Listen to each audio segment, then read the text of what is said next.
Hello, हाय सभी को राम राम, राधे राधे। आप सभी को आपके अपने यूट्यूब चैनल जानकी क्लासेस पर सभी का दिल से बहुत बहुत स्वागत है। आई होप कि आप सभी लोग बढ़िया होंगे, मस्त होंगे और अपनी तैयारी में जमकर लगे होंगे, क्योंकि आप सबको पता है फरवरी में आप लोगों का एग्ज़ाम होने वाला है। तो बस कमर कस लीजिए। और यहाँ पे फर्स्ट क्वेश्चन का देखिए, यहाँ पे दे रहा है कि क्लोरोफिल आपका होता क्या है। क्लोरोफिल जो होता है आपके पौधों में प्रकाश संश्लेषण की प्रक्रिया में अत्यंत महत्वपूर्ण भूमिका को निभाता है। यह सूर्य की ऊर्जा को अवशोषित करता है, जिसमें पौधे जो होते हैं कार्बोहाइड्रेट ग्लूकोज आपके ग्लूकोज उत्पन्न करते हैं और ऑक्सीजन को छोड़ते हैं। ठीक है। अच्छा, एक डीएलएड में आपके क्वेश्चन पूछा था। डीएलएड में आपके 2023 का क्वेश्चन है ये। वर्तमान में आप लोगों ने अगर राजन सीरीज चाहे पवन सीरीज जो भी लिया होगा उसमें देखा होगा आप लोगों ने कि आपके जो कीटभक्षी पौधे कौन से होते हैं। कीटभक्षी पौधे, किन्हीं दो कीटभक्षी पौधों के नाम वहाँ पे आया था। किन्हीं दो कीटभक्षी पौधों के नाम बताइए। ठीक है। कौन कौन होते हैं आप लोगों को पता है। एक होता है आप लोगों का पीचर प्लांट, एक होता है आपका वीनस, एक होता है आप लोगों का वीनस, एक होता है आप लोगों का फ्लाई ट्रैप। ठीक है। क्या होता है, एक फ्लाई ट्रैप। और ये जो होते हैं ना, नाइट्रोजन की कमी की वजह से ये क्या करते हैं, कीटों को खा लेते हैं। कीट, जो भी कीट आता है ना, ये लोग क्या करते हैं, नाइट्रोजन की पूर्ति के लिए क्या करते हैं, नाइट्रोजन की पूर्ति के लिए ये लोग क्या करते हैं, ये वो कीट को खा लेते हैं। इसकी वजह से इन लोगों का नाम क्या है, पीचर, वीनस, फ्लाई ट्रैप। इनका नाम होता है कीटभक्षी पौधा। ये कीटों को ही खा लेते हैं। पीचर प्लांट आप लोगों ने देखा होगा। पीचर प्लांट कैसे होता है, ऐसे आप लोगों का होता है, ऐसे ऐसे उसका मुंह खुला होता है। जैसे ही ये ढक्कन खुलता है यहाँ पे, इसमें जो होती है ना एक अजीब सी स्मेल आती है। उसको सूंघते सूंघते जो भी जीव होते हैं वहाँ पे जाते हैं और ये क्या करता है, अपना डब्बा बंद कर लेता है। ठीक है। डब्बा जब बंद कर लेता है तो ये खा लेता है। उसमें जो भी कीट जाता है तो मर जाता है। तो ये पीचर प्लांट होता है। ठीक है। आप लोगों ने देखा होगा। और सीटेट का सबसे फेवरेट क्वेश्चन है ये। सीटेट का सबसे फेवरेट है कि कौन सा ऐसा पौधा, कीटभक्षी पौधे का नाम बताइए, तो पीचर प्लांट होता है। ठीक है। चलिए यहाँ पे अच्छा एक डीएलएड का और एक क्वेश्चन देख लीजिए आप लोग। एक क्वेश्चन आप लोगों को क्या आया था, वेट एक सेकेंड। आपके डीएलएड में क्वेश्चन पूछा था कि जीवाणुओं में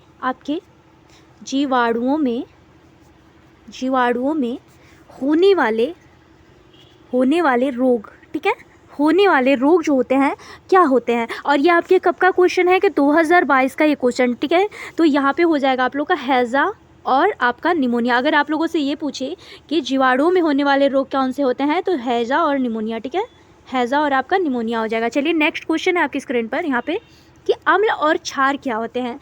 अम्ल और क्षार को स्पष्ट करिए। तो अम्ल जो होता है एसिड, वह पदार्थ होता है जो पानी में घुलकर हाइड्रोजन आयन H+1 छोड़ते हैं। उदाहरण के लिए आपका HCl हाइड्रोक्लोरिक अम्ल होता है। ठीक है। जो आपका अम्ल होता है वह पानी होता है जो जल में घुल करके आपके आयन H+1 छोड़ते हैं। उदाहरण के लिए आपके HCl जो होता है हाइड्रोक्लोरिक अम्ल। ठीक है। और आपका क्षार क्या होता है, वह पदार्थ होता है जो पानी में घुलकर हाइड्रो ऑक्साइड आयन OH छोड़ते हैं। क्या छोड़ते हैं, OH छोड़ते हैं। उदाहरण के लिए होता है NOH। और ये आपके डीएलएड में पूछा जाता है कि क्षार का और आपके अम्ल का, एसिड का, इसमें ज़रूर एक से क्वेश्चन ज़रूर बन करके आएगा। तो ध्यान से देखिए आप लोग। NaOH जो होता है सोडियम हाइड्रो ऑक्साइड का सूत्र होता है जो होता है, और अम्ल का होता है HCl, जो हाइड्रोक्लोरिक होता है HCl होता है हाइड्रोक्लोरिक अम्ल। चलिए नेक्स्ट है कि ध्वनि की गति को प्रभावित करने वाले कारक कौन कौन से होते हैं। ठीक है। ध्वनि की गति को प्रभावित करने वाले मुख्य कारक तापमान, घनत्व और माध्यम, जैसे कि हवा हुआ, पानी हुआ, ठोस पदार्थ। गर्म माध्यम से ध्वनि की गति अधिक होती है। ठीक है। गर्म जो होता है माध्यम, गर्म के माध्यम से ध्वनि की गति जो होती है इसमें अधिक होती है। जैसे हवा हुआ, पानी हुआ, ठोस पदार्थ, इसमें आपकी ध्वनि की गति जो होता है प्रभावित होता है इसमें।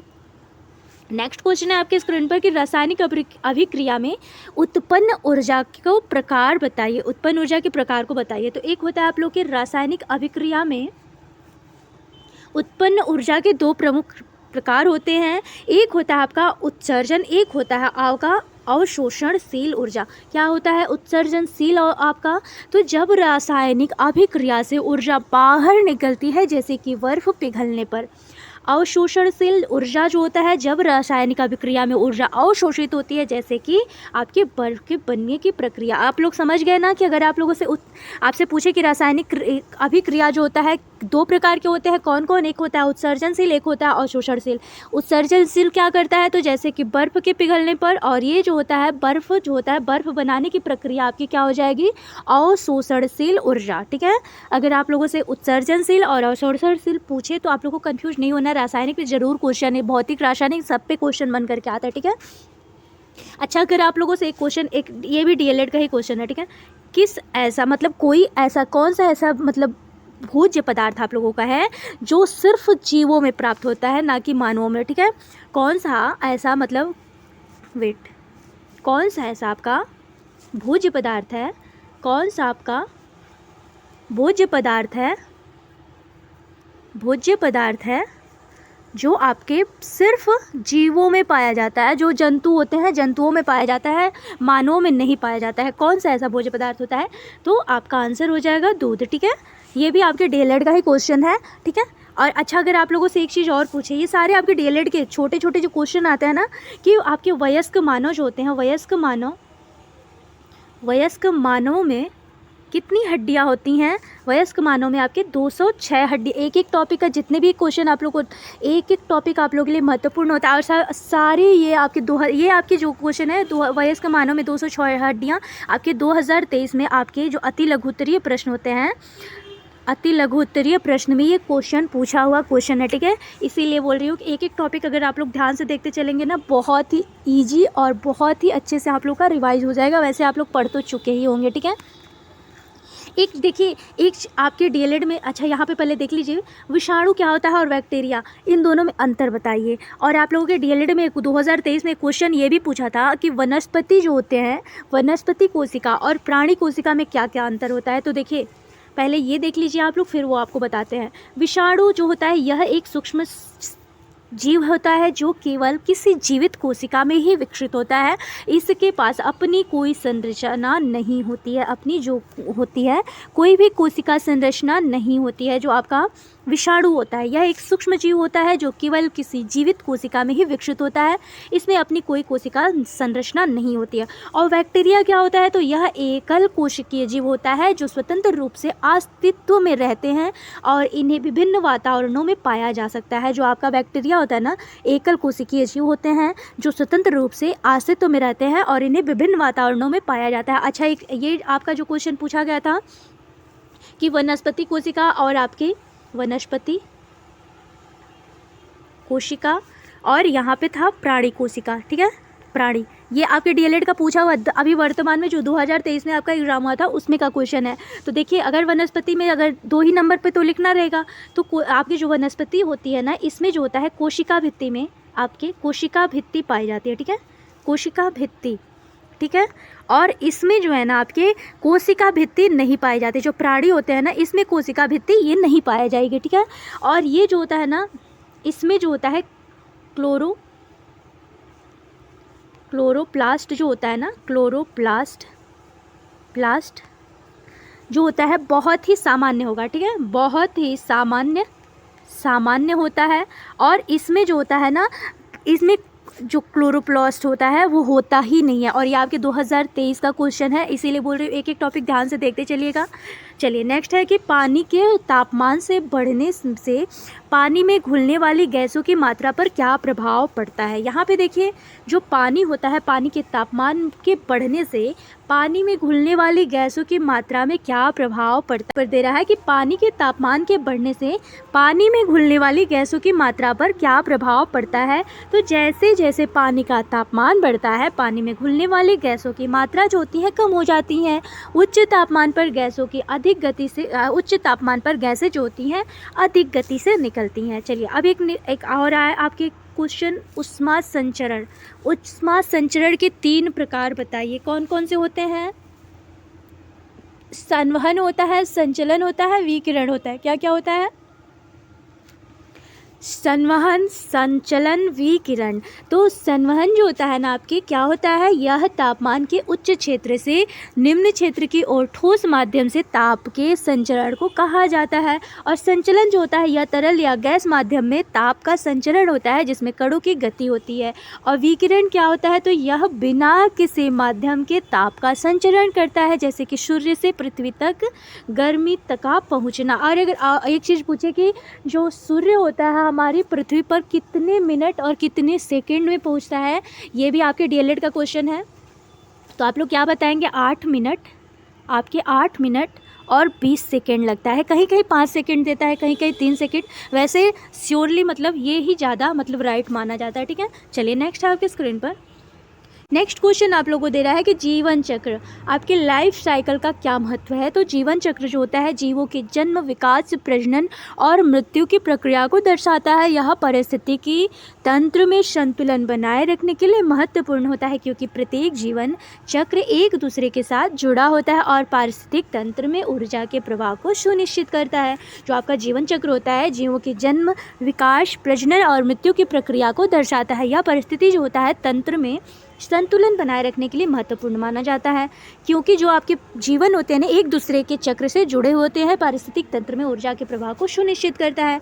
जीवों में उत्सर्जन की प्रक्रिया को समझाइए। चलिए, जीवों का उत्सर्जन कैसे होता है, तो उत्सर्जन वह प्रक्रिया है आपके, तो उत्सर्जन आपकी वह प्रक्रिया है कि जिसके द्वारा शरीर व अवांछनीय पदार्थ जैसे कि आपका कार्बन डाइऑक्साइड हुआ, अमोनिया हुआ, यूरिया और बाहर निकाले जाते हैं। मनुष्य में यह प्रक्रिया किडनी, फेफड़ों और पसीनों की ग्रंथियों के माध्यम से होता है। ठीक है, अगर आप लोगों से पूछे कि जीवों में उत्सर्जन की प्रक्रिया कैसे होता है, तो उत्सर्जन की वह प्रक्रिया है जिसके द्वारा शरीर जो होता है अवांछनीय पदार्थ जैसे कि कार्बन डाइऑक्साइड हुआ, अमोनिया और यूरिया जो है बाहर निकाले जाते हैं। मनुष्यों में यह प्रक्रिया जो होता है किडनी और फेफड़े और पसीनों की ग्रंथियों के माध्यम से होता है।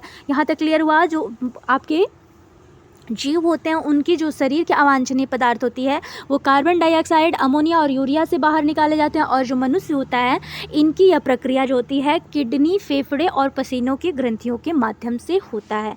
अच्छा, एक और क्वेश्चन आपके डीएलएड में ऐसे ही पूछा था कि आपकी वर्धी प्रजनन जो होता है, वर्धी प्रजनन।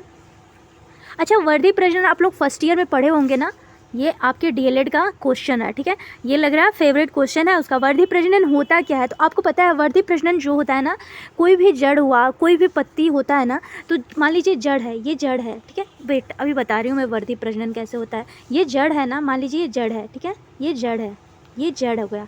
तो जड़ जो होता है, जड़ की जो पत्तियां हैं ना, पत्तियां जो लटक जा रही है ना, तो पत्तियों से जो ये पौधा हो गया ना, ये पौधा जो हो गया ना, ये पत्ती से पौधा हुआ है ना, तो इसी को बोला जाता है आपके वर्धी प्रजनन। अब आप लोग समझे कि वर्धी प्रजनन क्या होता है। तो वर्धी प्रजनन होता है जो भी आपकी पत्ती से भाग निकलता है। ठीक है, पत्तियों से जो भी नया पौधा जन्म ले वही आपका वर्धी प्रजनन होता है। और ये आपके डीएलएड का क्वेश्चन है। ठीक है, ये क्वेश्चन देखिए आपके फर्स्ट ईयर में भी पूछा है, सेकेंड ईयर में भी पूछा है, और ये क्वेश्चन आ सकता है, इसलिए आप लोग ध्यान देते चलिएगा। प्रकाश की गति के बारे में न्यूटन और आइंस्टीन के सिद्धांतों में क्या अंतर है। तो न्यूटन का सिद्धांत जो होता है ना, न्यूटन के अनुसार प्रकाश की गति अनंत है और यह एक रैखिक गति से यात्रा करती है। ठीक है, और आइंस्टीन जो है, आइंस्टीन के सिद्धांत के अनुसार प्रकाश की गति जो है आपके 299 से 792 किमी सेकेंड होती है, और यह सापेक्षता के सिद्धांत के तहत स्पेस टाइम के रूप में व्याख्यायित होती है। समझिए कि न्यूटन के अनुसार जो है प्रकाश की गति अनंत मानी जाती है और यह एक रैखिक गति से यात्रा करती है। और आइंस्टीन के सिद्धांत के अनुसार प्रकाश की गति 299 से 792 किमी सेकेंड, और यह सापेक्षता के सिद्धांत से स्पेस टाइम के रूप में व्याख्यायित होती है। चलिए नेक्स्ट है आपके स्क्रीन पर, गैसों के गुणधर्म क्या होते हैं।